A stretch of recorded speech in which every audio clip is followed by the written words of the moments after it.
കൂട്ടുകാരെ, അശോകത്തെറ്റി അറിയാമോ? ഇതാണ് അശോകത്തെറ്റി.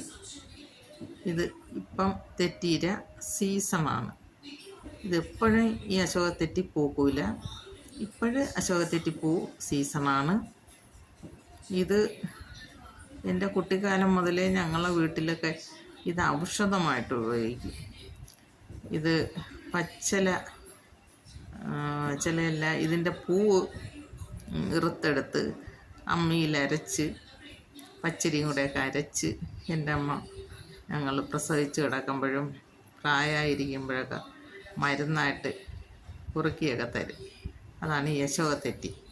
പിന്നെ കാലിലൊക്കെ ഈ ചൊറി ചിരങ്ങൊക്കെ വരുമ്പോഴത്തേക്ക് ഇതിൻ്റെ പൂവിട്ട് എണ്ണ കാച്ചി തേക്കും.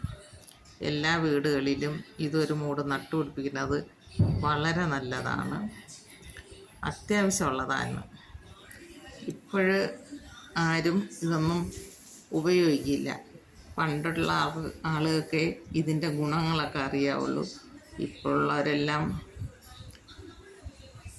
ഈ നാടൻ മരുന്നുകളൊന്നും ഉപയോഗിക്കില്ല. പണ്ടത്തെ ഈ മരുന്നിൻ്റെ നല്ല ആരോഗ്യമാണ് പണ്ടുള്ള ആളുകൾക്ക്. എൻ്റെ വീട്ടിൽ ഞാനിത് നട്ടു പിടിപ്പിച്ചിട്ടുണ്ട്. പൂ വരുമ്പം എണ്ണ കാച്ചി കൊച്ചുങ്ങൾക്കൊക്കെ പുറത്ത് തേക്കാനൊക്കെ ഇത് നല്ലതാണ്, ഔഷധ ഗുണമുള്ളതാണ്.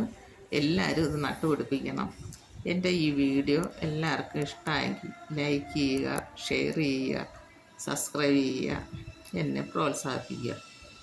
ഇത് നഴ്സറിയിലൊക്കെ തൈ വാങ്ങാൻ കിട്ടും. ഇത് പഴയ നാടൻ തൈ ആയതുകൊണ്ടാണ് ഇത്ര വലുതായിട്ട് നിൽക്കുന്നത്. നഴ്സറിയിൽ നിന്ന് തൈ വാങ്ങിച്ച് വെച്ചാൽ കൊച്ചു തൈ ഇതായിട്ട് തന്നെ നിൽക്കും. ഇതിപ്പം ഒരു മരമായിട്ട് നിൽക്കും.